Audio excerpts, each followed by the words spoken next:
우리가 앞서 고백 찬송 373장을 불렀습니다. 제가 이 373장을 부를 때마다 저의 시선이, 저의 마음이 머무는 가사가 있는데, 그 가사는 2절입니다. 2절의 가사가 이렇습니다. 큰 물결 일어나 나 쉬지 못하나 이 풍랑으로 인하여 더 빨리 갑니다. 아마 시인은 그렇게 고백하는 것 같아요. 큰 물결이 일어나서 쉴 수가 없는 상황인데, 지나고 보니까 그 물결 때문에, 그 풍랑 때문에 더 빨리 도착하게 되었다라는 신앙의 고백인 것 같습니다. 저와 여러분의 삶 속엔 뜻하지 않는 풍랑이, 어려움이 있을 때가 있습니다. 그러나 믿음을 가지고 살아가는 저와 여러분에게 있어서는 그 풍랑 속에 숨겨져 있는 의미를 알아야 합니다. 이것이 믿음의 눈을 가지고 살아가는 저와 여러분의 모습이죠. 거센 파도가 유능한 선장을 만든다는 말, 또 뜨거운 불에 달구어진 쇠가 좋은 연장이 된다는 말이 있다고 합니다. 거센 파도 앞에서 유능한 선장이 만들어질 뿐만 아니라 뜨겁게 달구어진 그 쇠가 좋은 연장이 된다는 것, 곧 저와 여러분의 삶 속에서 경험하는 풍랑, 또 그것 때문에 쉬지 못하고, 그것 때문에 안식하지 못하고, 때로는 이 문제만 해결되어지면 좋겠다라는 그 마음의 문제들이 우리에게 있어서 답답할 수 있으나, 분명한 것은 그 풍랑이 우리를 하나님의 선한 뜻 가운데 이끄시고 그 뜻을 이루어 가시는 하나님의 손길이라는 것을 우리는 믿음의 눈으로 바라보아야 하는 것이죠. 야곱이란 사람은 그런 풍랑이 참 많은 사람이었습니다. 그러나 그 풍랑은 야곱을 하나님의 야곱으로 만드는 과정이 되었습니다. 오늘 본문은 풍랑을 통해 야곱을 빚어가시는 하나님을 발견하게 됩니다. 그리고 더 나아가서 그 하나님께서 오늘 저와 여러분의 삶을 만들어 가심을 깨닫는 그 소망의 말씀이 되기를 바랍니다. 오늘 본문 10절부터 13절의 말씀을 보게 되면 이제 야곱이 라헬을 만나고 또 그의 삼촌 라반을 만나는 장면이 나옵니다. 특별히 11절에 보게 되면 이런 표현이 나와요. 그가 라헬에게 입맞추고 소리내어 울었다라고 되어져 있습니다. 너무나 반가운 나머지, 너무나 좋은 나머지 라헬을 부둥켜 안고 울었다라는 겁니다. 왜 이렇게 울었을까요? 야곱이? 앞선 우리 28장의 말씀을 보게 되면 베델에서 하나님을 만나는 야곱의 모습을 우리는 압니다. 정말 하나님께서 그 언약을 다 이루기까지 내가 너와 함께 할 것이다 라고 말씀을 하셨죠. 그리고 그 말씀을 붙들고 그곳에 제단을 쌓았습니다. 그러나 그는 길을 떠나야만 했어요. 그 길이 결코 짧은 길이 아니라는 것을 우리는 잘 알죠.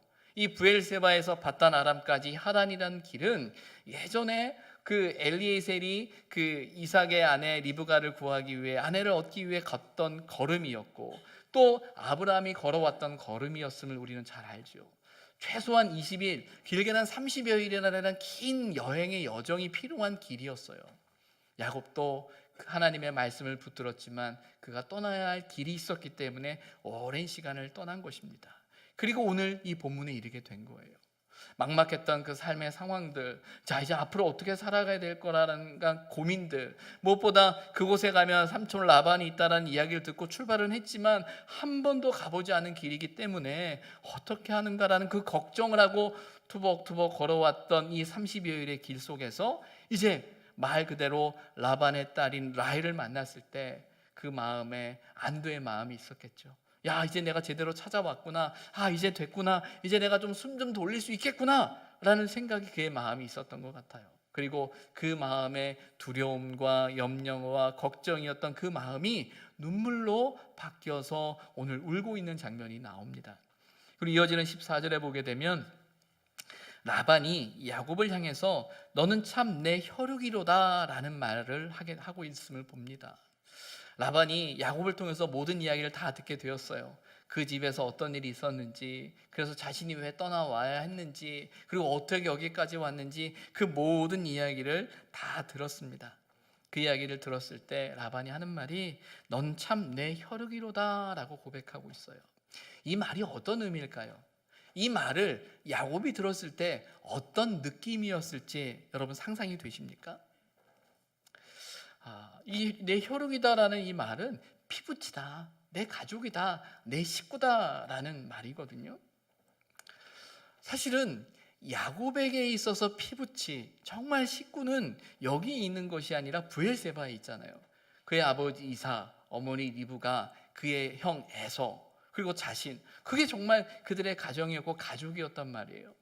그 가족을 떠나서 여기까지 왔을 때 정말 그가 그 가족 속에서 있었던 경험들, 우리가 앞서 본문에서 본 것처럼 가족이었으나 거기는 왠지 모를 긴장이 있었거든요.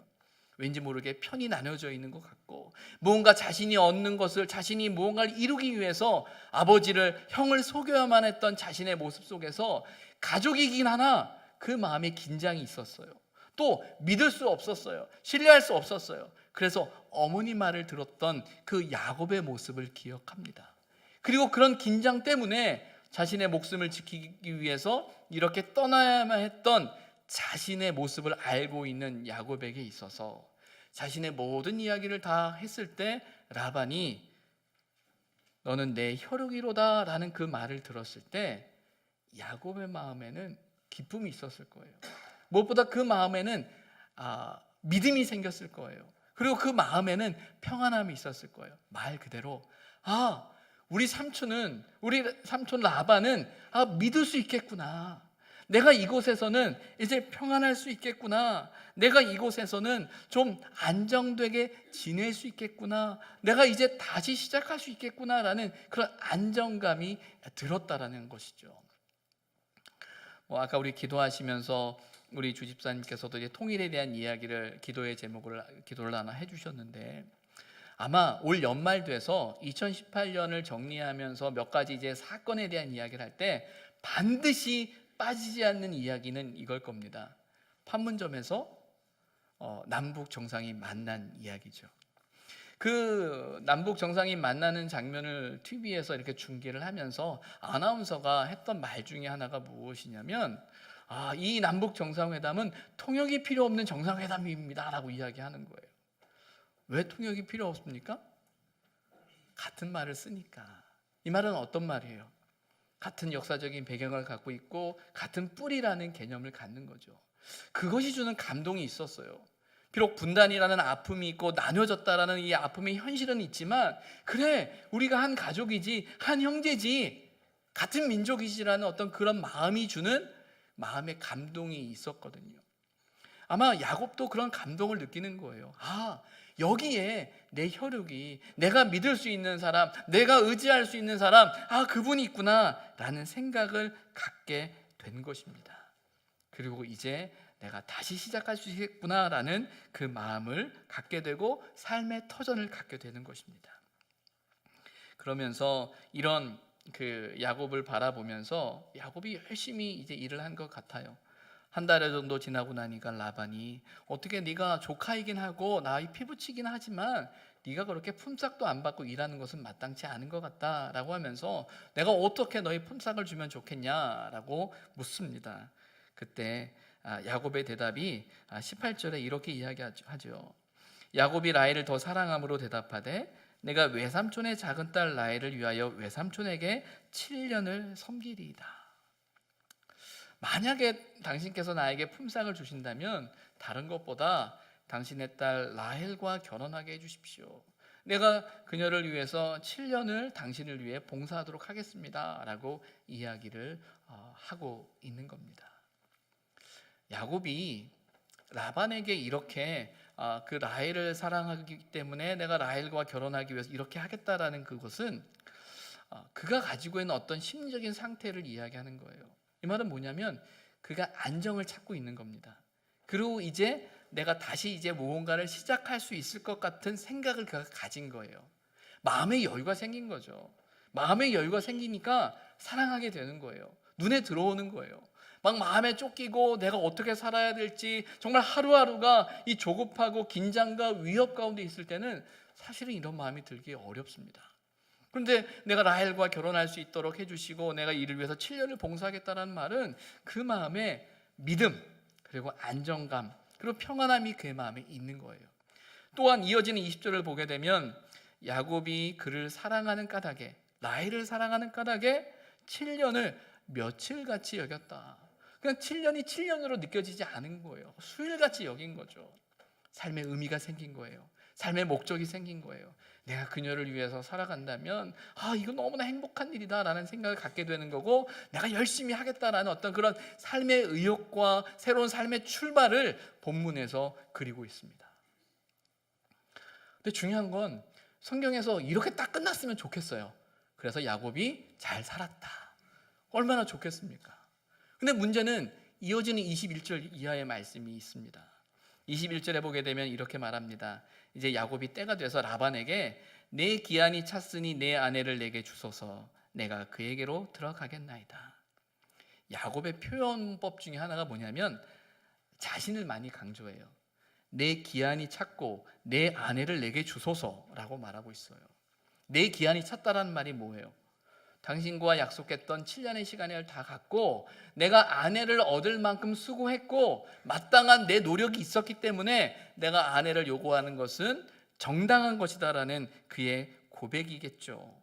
그리고 무엇보다 이제 자신도 가정을 이루고 살아갈 수 있고 이제 나의 삶을 살아가겠다라는 어떤 의지가 여기에 담겨져 있는 겁니다. 근데 여러분, 이때 야곱의 나이가 대략 몇 살이었을까요? 몇 살이었어요? 어떤 느낌이에요?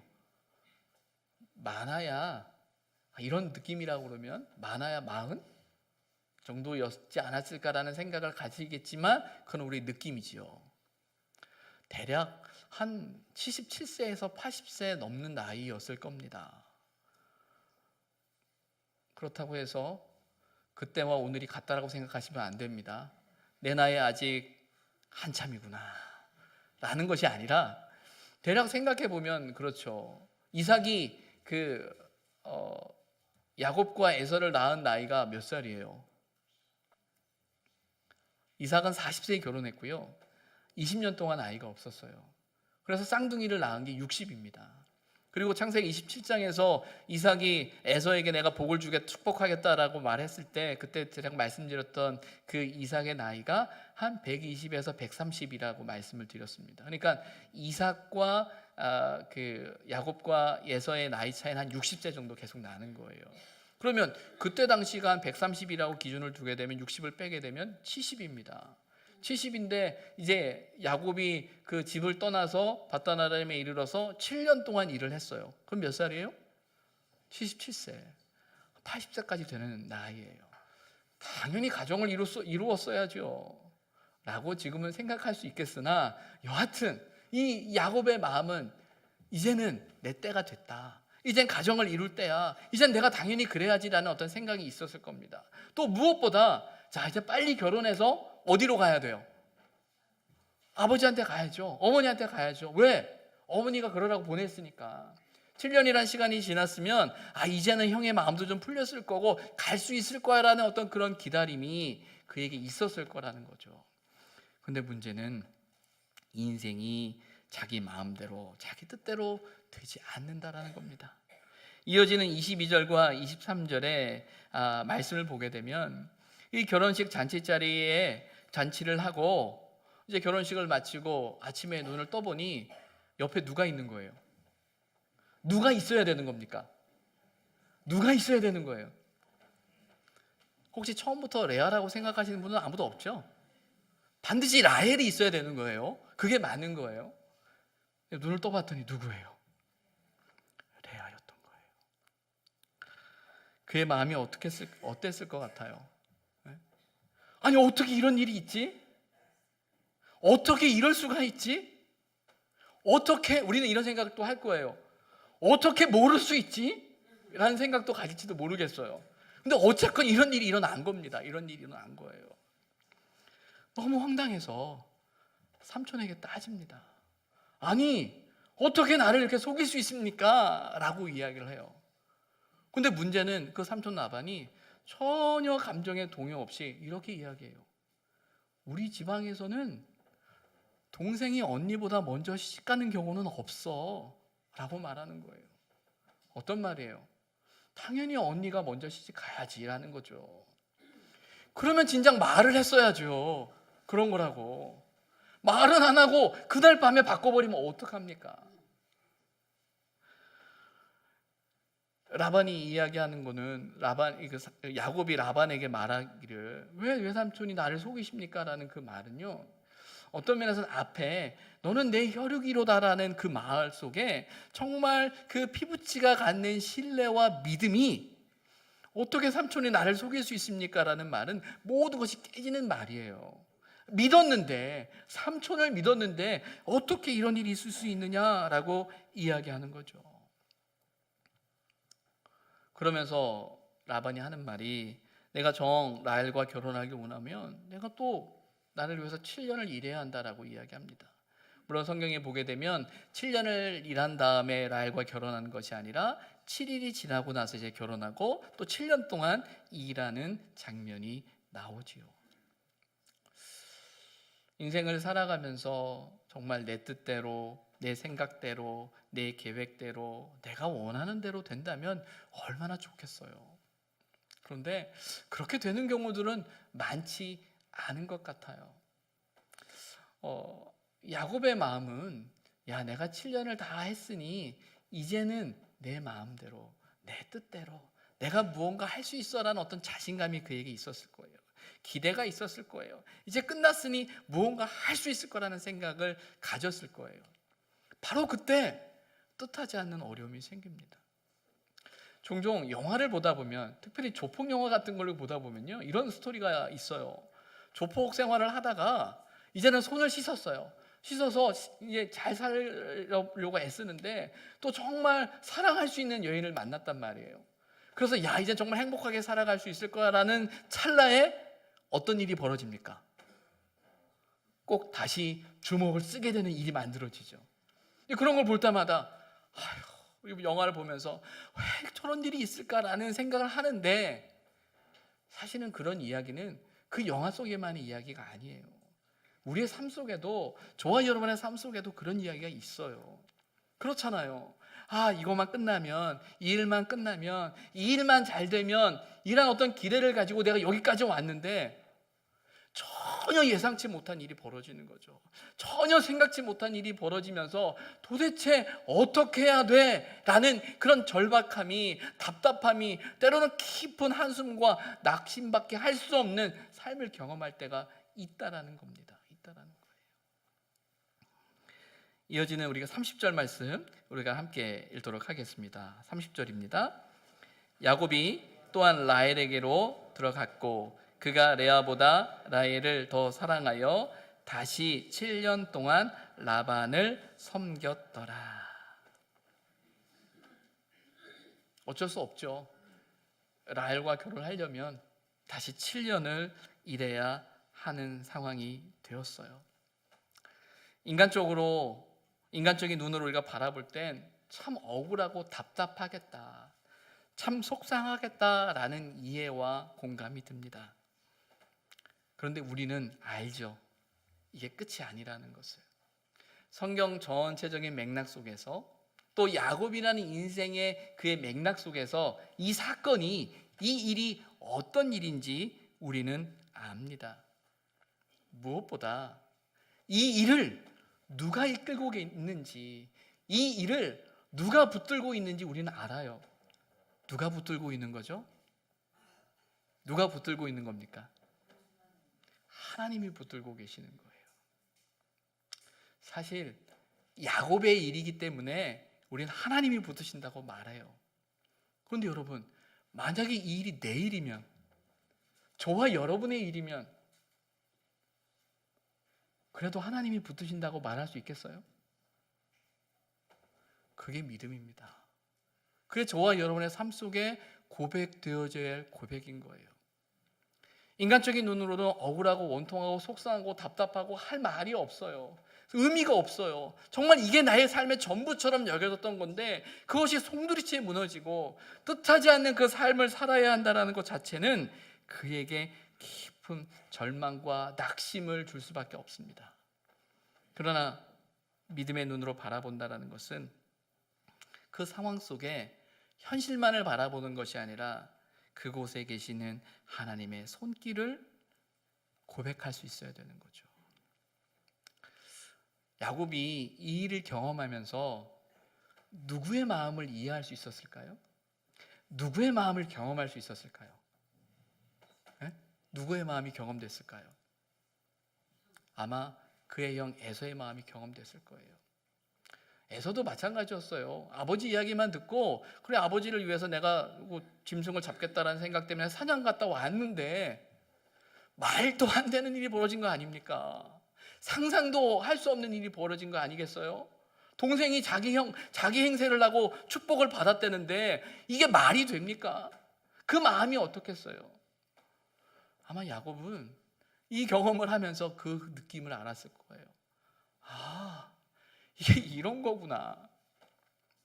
어떤 면에서는 자기 마음대로 자기 능력껏 자기 실력껏 자기 생각껏 되리라 생각했는데 이럴 수 있구나 라는 사실을 그는 경험했을 겁니다.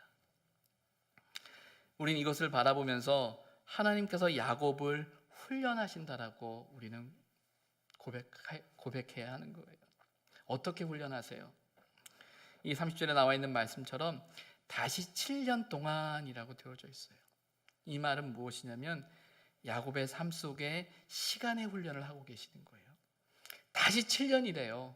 그냥 7년이 아니라 다시 7년이에요. 그래, 라헬을 사랑하기 때문에 내가 7년을 견디겠는데 앞서 20절에 나와 있는 그 표현처럼 그를 사랑하는 까닭에 7년을 며칠같이 여겼더라고 고백할 수 있었을까요? 절대 아닐 겁니다. 아마 그 7년은 14년보다 더 길었을지도 몰라요. 아무리 내가 라헬을 사랑하지만 그 마음에 느꼈던 그 배신감, 그 속상함이 그를 더 힘들게 했을지 모릅니다. 그런데 하나님께서는 그에게 다시 7년 동안의 시간을 허락하셨어요. 시간의 훈련을 시켜요. 왜 시간의 훈련을 시킬까요? 그 시간의 훈련을 통해서 하나님은 우리에게 인내를 배우게 합니다.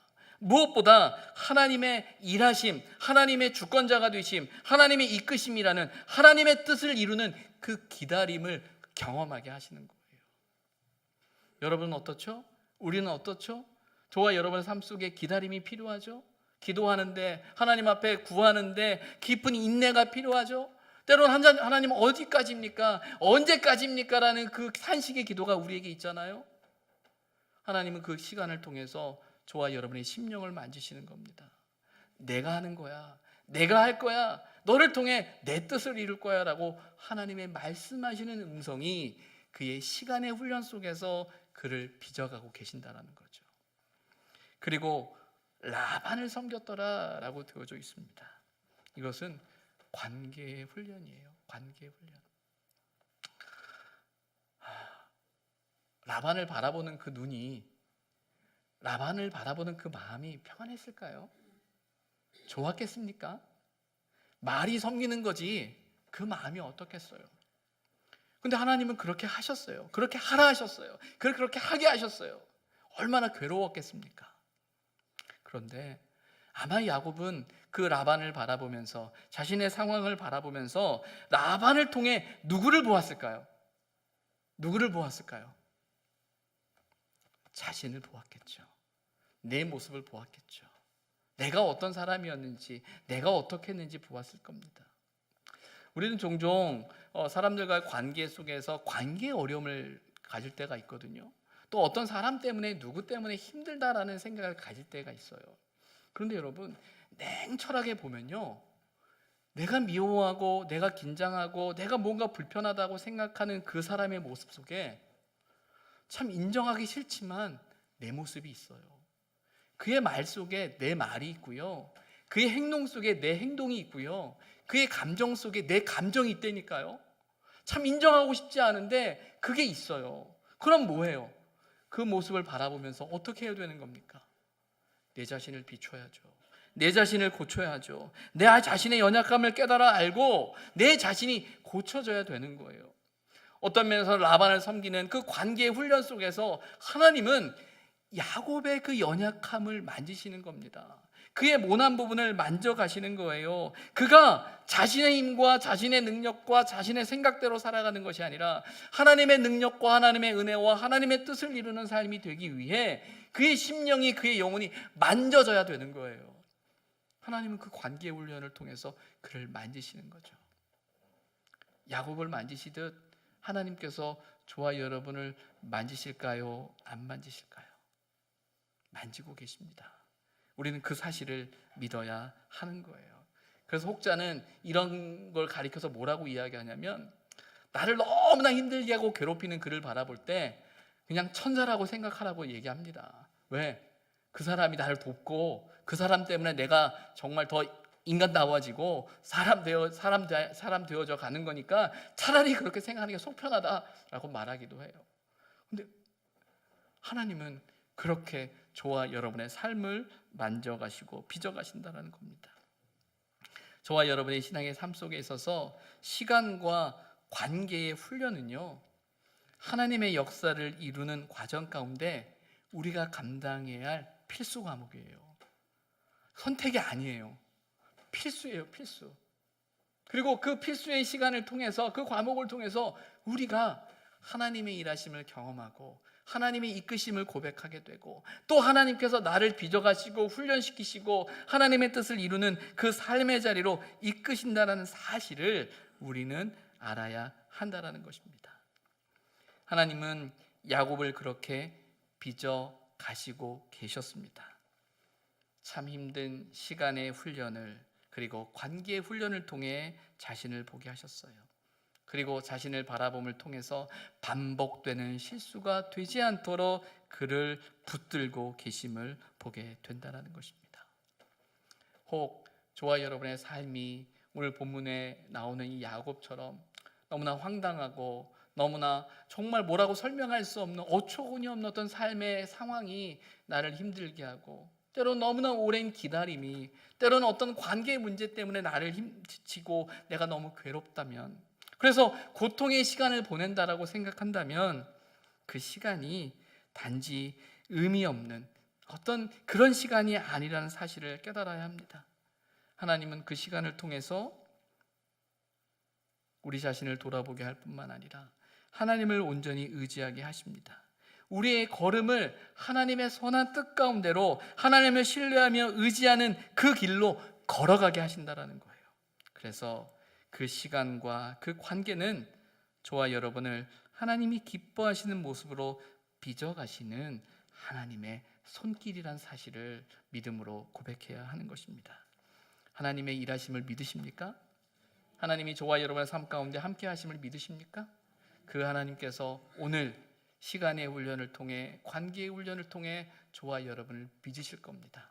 그 하나님을 신뢰하면서 우리의 삶이 하나님의 선한 뜻을 이루는 삶이 되기를, 또 그렇게 살아가셨던 주님을 기억하면서 저와 여러분이 그 믿음의 길을 걸어가는 그 은혜가 있기를 주님의 이름으로 부탁을 드립니다.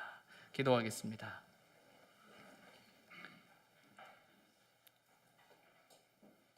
하나님, 하나님께서 야곱의 삶을 통해 그를 빚으시고 그를 이끌어 가심을 믿습니다. 오늘 우리가 경험하는 삶의 문제와 상황 앞에서 하나님의 선한 손길을 깨달아 알게 해 주시고 우리의 심령을, 우리의 삶을 빚어 가시는 그 하나님을 고백할 수 있는 은혜를 허락하여 주옵소서. 예수님의 이름으로 기도드립니다.